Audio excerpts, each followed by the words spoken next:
Estamos de regreso y conectados ya con Raúl Figueroa, el exministro de Educación y director del Instituto de Políticas Públicas de la Universidad Andrés Bello. ¿Cómo estás, Raúl? Muy buenas tardes. Hola, Mónica, muy bien, muchas gracias. Oye, te voy a poner a prueba en tu capacidad de generar políticas públicas. Porque esto ya fuera de bromas, porque es un tema muy serio. La manera en cómo la violencia, en lo que ocurrió en San Pedro de la Paz, para mí es una señal de cómo ya la situación de inseguridad, de delincuencia desatada que tenemos en el país va permeando y va creciendo y se va transformando en la manera, al parecer, de que tienen hasta los adolescentes para resolver sus disputas. Aunque no sabemos todavía si estos jóvenes estaban involucrados en algún tipo de hechos delictuales y por qué tenían acceso a esas armas, el punto es que ya hay armas de fuego disponibles para jóvenes de 17 años.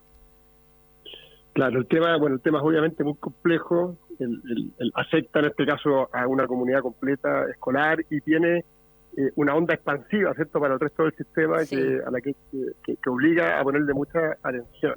Y yo creo que son varios elementos los que hay que tener en consideración. Primero, lo importante que es mantener la escuela como un lugar por definición de protección. Y cómo, y un poco en la línea de lo que tú planteabas, Mónica, ¿qué hacer para impedir que el clima de violencia, el clima de inseguridad que se vive fuera de la escuela se manifieste de esta forma, que es como la peor forma posible, pero de otras maneras también, en la escuela? Entonces, o sea, cómo mantener de alguna manera al margen la violencia que se vive en el exterior al corazón de la escuela. Lo segundo, esto es mucho más complejo, pero un poco para distinguir los que hay. Lo segundo tiene que ver con las reglas de sana convivencia dentro de la escuela, ¿cierto? Que es una situación distinta. Lo que vimos hoy día en San Pedro de la Paz, ciertamente que es una situación extrema en la que se combinan, no hay claridad todavía, hay que despejarlo, pero se combinan elementos de violencia como del exterior de la escuela que se manifiestan adentro. Claro. Pero hemos visto también sistemáticamente en muchas comunidades escolares cómo la mala gestión del clima escolar termina en definitiva en situaciones también violentas que después no se pueden manejar. Y lo tercero es una cuestión, diría, aún más compleja, que dice relación con cómo se ha movido nuestra sociedad y que se manifiesta con fuerza en el ámbito escolar, y es que la violencia pasa a ser una herramienta casi como primaria para resolver conflictos. Y eso es una cuestión que obviamente se tiene que trabajar, se tiene que gestionar en la escuela, pero también en otros ámbitos, porque lo que está ocurriendo es que los jóvenes, por diversas razones, no solo validan la violencia, sino que además carecen de otras herramientas para poder enfrentar los conflictos, para poder mediar los conflictos. Y por lo tanto las situaciones violentas pasan a ser la única respuesta, con todas las consecuencias muy negativas que obviamente tiene. Entonces es una cuestión evidentemente muy compleja que no se resuelve para llevarlo como una cuestión bien a la vena, poniendo detectores de metales en la escuela, digamos. Puede ser una medida, habrá que hacerlo, ¿cierto? Pero claramente eso es una cuestión muy específica y muy al final, ¿eh? Esto se tiene que abordar con una mirada mucho más completa, mucho más estructural, y que dice relación con no solo lo que pasa en un colegio, digamos, sino que como nuestra sociedad está haciendo de la violencia una herramienta principal para resolver conflictos de cualquier naturaleza. ¿Qué tal, ministro? Muy buena. Ministro, exministro. Sí, ya no, pues no me ataque responsabilidades ahora, por favor. ¿Cómo está? Muy Hola, buenas Pablo. tardes, sí. Gracias. Yo le quería preguntar, pero como que por dónde hay que partir, porque, claro, como que hay una mirada de que hay que partir por los entornos, los perímetros, como mejorar la seguridad fuera de los establecimientos. Igual es un tema que llevamos hablando hace ya harto tiempo, porque violencia ya lo vivimos desde el estallido social. ¿Aló? ¿Ahí me escucha, ministro de nuevo? Me confunde. Raúl se llama. ¿Raúl? Parece que no nos está escuchando. Ahí se cortó.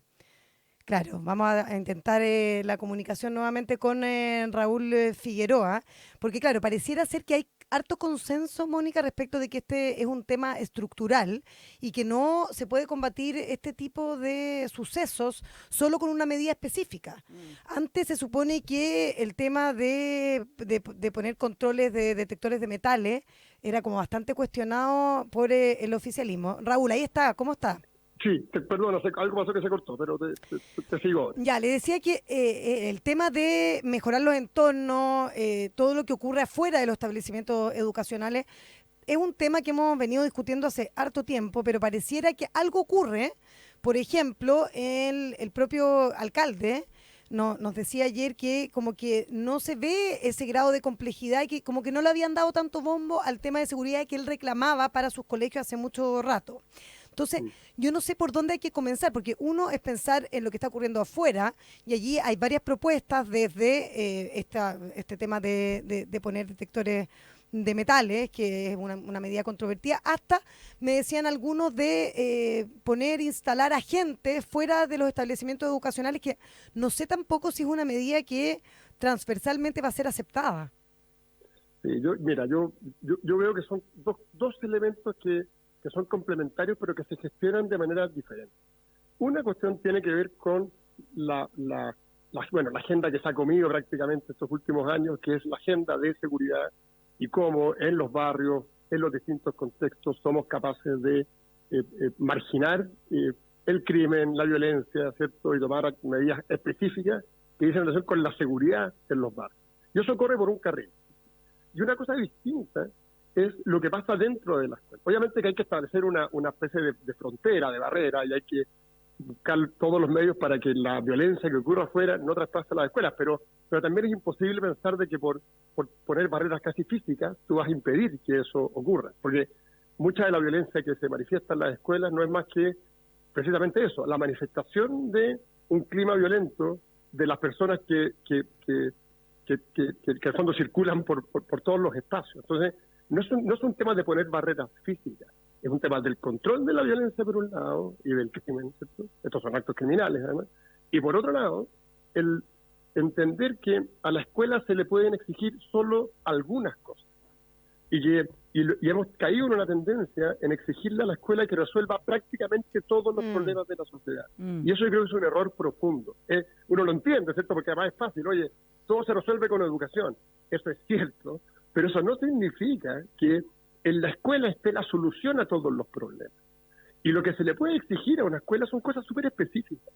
Desde lo más básico, que lamentablemente estos temas lo dejan fuera, ¿cierto? Que los niños aprendan a convivir, que los niños se puedan desenvolver, a cuestiones más complejas que tienen que ver en cómo, en un contexto difícil de violencia, los jóvenes son capaces de, al menos por un tiempo, marginarse de esa violencia y desarrollar al máximo sus capacidades. Pero para que eso ocurra, es fundamental que los colegios tengan, primero, insisto, que se les asignen responsabilidades específicas, que no se le achaquen toda la responsabilidad y todas las soluciones a todos los males de la humanidad. Y por otro lado, que tengan herramientas para poder gestionar su clima escolar. Y lo que pasa hoy día es que los colegios están sometidos a una presión muy fuerte, entre otras cosas porque se les exige demasiado, se les exige más de lo que pueden efectivamente entregar, y no tienen espacios de autonomía y libertad para poder desarrollar sus proyectos, ni siquiera lo que les es propio, menos aquellos que se les trata de incorporar. El tiempo de un director de colegio está destinado fundamentalmente a llenar papeleos y hacer frente a exigencias regulatorias. Y las soluciones que se instalan no hacen más que profundizar eso. Hay un proyecto de ley, por ejemplo, que se refiere al clima escolar, a la convivencia, pero ese proyecto lo único que hace es entregarle más atribuciones a la superintendencia para que fiscalice si los colegios van a cumplir con nuevos protocolos que tienen que incorporar. Nada que apunte efectivamente a gestionar el clima escolar, sino que más bien a desconcentrar los esfuerzos y poner la atención de lo que pasa en la escuela respecto de un ente regulador que le pone más presión. Entonces, eso hay que ordenarlo, y esto es más eficiente, muchas veces más efectivo, que empezar a tomar medidas de un poco, no sé, los detectores de metal, el control de las mochilas. Si alguien tiene que hacerlo, que lo haga, ¿no? Yo no estoy diciendo que no es una solución específica, ¿cierto? Pero sería muy grave que de aquí a que, como consecuencia de estos hechos tan lamentables, la solución sea vamos a poner detectores de metal en todo el país, digamos. Eso no te resuelve el problema. Está muy lejos de ser la Raúl, solución al problema. ya, pero tú dices que, por ejemplo, el colegio no es responsable de todo, pero yo sí creo que son y tienen que ser responsables y garantizar una cosa. Y es que cuando tú como papá Uy, dejas al hijo, ¿me escuchas? Se perdió de nuevo la Se perdió de nuevo comunicación. la conexión. Hemos tenido hartos problemas últimamente en nuestras entrevistas. Vamos a tener que mirar que cómo mejorar esa conexión. Lo estamos haciendo en este minuto para poder seguir conversando con Raúl Figueroa, ex ministro de Educación, director de Instituto de Políticas Públicas de la Universidad Andrés Bello. Una persona que ha trabajado mucho en el ámbito de la educación, no solamente como ministro, sino también en el ámbito privado. Ya estamos contigo nuevamente. Sí, perdón, algo pasa que se corta sistemáticamente, perdón. Sí. Oye, tú decías que no se le puede pedir todo al colegio, pero yo creo que sí una cosa, y es que cuando tú como papá vas a dejar a un niño al colegio, te tienen que garantizar que ese niño no va a morir en la sala de clases por un balazo. Por supuesto. Entonces, ese es el problema. ¿Cómo hacer que los colegios se puedan hacer? Es que yo considero que es una misión titánica en este minuto, que ellos se puedan realmente decir que ellos pueden asegurar que tu hijo va a estar seguro. No, por supuesto, o sea, en eso estamos todos de acuerdo, ¿cierto? Acá lo complejo es cómo diseñar efectivamente políticas que apunten en esa dirección y que sean gestionables por parte de las propias escuelas. Entonces, hay cuestiones, lo que yo digo es que hay ciertas cosas que no son gestionables por los directores de los colegios. Y por tanto, asignarle al director o al equipo directivo o al colegio en su conjunto, ¿cierto? Asignarle la obligación de gestionar políticas de seguridad, yo creo que de seguridad nacional a esta altura claramente no corresponde. Claro, pero ¿cómo entonces, Raúl? Porque lo que dice la Mónica es súper cierto y va en la línea un poco de lo que tú decías de que esto es más bien un tema de seguridad pública más que un problema educativo, ¿verdad? Claro. Pero en el fondo, hoy lo que sucede ayer es que el papá te podría decir, yo mandé a mis hijos al colegio oye, y en un evento que podría haber salido un poco distinto, puede ser que no volvieran nunca más a la casa. ¿Qué es lo que puede hacer un colegio en ese sentido? Para darle esa seguridad a sus padres. ¿Y qué creo, hacia dónde creo yo que tiene que apuntar la política? A permitir que en los colegios se recuperen ciertas cosas que lamentablemente se han perdido, que son fundamentales. La disciplina, el rigor, la autoridad. Esas cosas sí las puede gestionar un director de una escuela. Y por lo tanto, cuando tú generas un clima de disciplina, de rigor, de autoridad, alejas conductas violentas del comportamiento de los alumnos. Y le permites entonces a los directores, a los profesores, que puedan gestionar efectivamente un clima en el que al alero de esa disciplina, de ese rigor, de esa autoridad, y asociado también a un conjunto de normas de sana convivencia, ¿cierto? Estos hechos en el fondo se vayan aislando. Obviamente hay casos muy extremos y habrá que tomar medidas más extremas en otros casos, pero como regla general, lo que uno ve es que se ha normalizado a tal punto la violencia que incluso los colegios son espacios donde esta se puede manifestar de cualquier forma. Porque la reacción que podrían tener los directores de los colegios, los profesores, para poder frenarla, es una reacción que por mucho tiempo se condenó. Y podemos recordar debates de política pública hace mucho tiempo, digamos, donde cada vez que un colegio trataba de imponer un poco de orden, la respuesta era que esos colegios estaban criminalizando protestas, estaban desconociendo las múltiples violencias que surgen y que obligan a los niños a manifestarse, etcétera. Cuestiones que en el fondo lo único que hacen es restarle autoridad. Y la autoridad es vital para poder frenar este tipo de comportamiento. Raúl, te voy a cambiar de tema por el tiempo, fundamentalmente, porque viene el domingo la cuenta pública del presidente, la última, y me dicen que van a hacer una especie de relanzamiento del CAE, de la ley que va a condonar el CAE y que genera un nuevo financiamiento para la educación superior, que es la propuesta más relevante en el fondo que le queda al Ejecutivo, que nació justamente de las manifestaciones estudiantiles y que no quieren terminar el mandato sin eliminar el CAE. ¿Cómo ves tú esa situación y qué le responderías tú al gobierno en este sentido? Creo que es un muy mal proyecto y creo que sería un error insistir en la cuenta en la tramitación de ese proyecto tal cual como se está tramitando. todos los rectores de universidades de todo tipo, estatales, privadas, institutos profesionales, centros de formación técnica, han sido enfáticos en señalar que ese proyecto va a generar déficit de calidad enormes en el sistema educativo. Yo he señalado que ese proyecto lo que hace es condenar al sistema de educación superior chileno a la mediocridad y tiene que ser corregido con urgencia. Y no solo respecto de la calidad, sino que también altera fuertemente la diversidad de los proyectos educativos, es una vulneración a la autonomía de las universidades. El caso que estamos viendo en Estados Unidos con Donald Trump es un muy buen ejemplo de cómo la alta dependencia fiscal del sistema universitario pone en riesgo la autonomía de las universidades. A eso es lo que conduce este proyecto. Y desde el punto de vista de los alumnos o de los egresados, implica un impuesto que para los jóvenes de clase media, que son los principales usuarios de este tipo de sistemas de financiamiento, es una carga que va a ser muy difícil de sostener para, sobre todo, aquellos que aspiran a que a través de la educación superior puedan tener mayores rentas. Entonces, creo que sería un error y ojalá el presidente modifique o al menos anuncie modificaciones al proyecto, que eso sería un buen anuncio. Es decir, ¿no tiene ni una posibilidad de sacarlo este gobierno en estos meses que le quedan?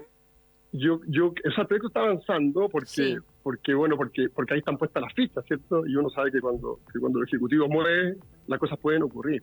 Pero ha generado mucho rechazo, tanto en el ámbito académico, en el ámbito universitario y también en el Congreso. Lo que yo he visto en el Congreso es que, si bien está avanzando porque hay mayoría oficialista en la Cámara de Diputados, pero si tú le quitas, digamos, esa lealtad del oficialismo, este proyecto deberá estar condenado al fracaso. Tú decías que todos los sectores están en contra del proyecto de ley, pero yo no he escuchado tan fuerte la voz de las del CRUCH. Lo ha dicho la rectora de la Universidad de Chile, lo ha dicho el rector de la Universidad Católica, lo ha dicho el mismo CRUCH, dice que la fijación de precios que este proyecto implica, lo que hace es que acelera los efectos ya complejos que tiene la gratuidad. Hemos visto todas las universidades que están en gratuidad manifestarse respecto de los efectos complejos que eso ha tenido.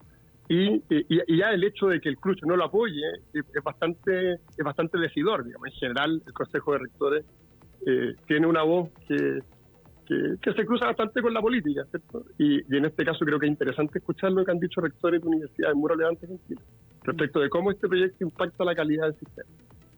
Muy bien, muchísimas gracias, Raúl Figueroa, ex ministro de Educación y actual director del Instituto de Políticas Públicas de la Universidad Andrés Bello, por conversar con nosotros. Que estés muy bien. Muchas y gracias por atender Paula. El llamado de conexión. Gracias, Raúl. Buen fin de semana. Chao,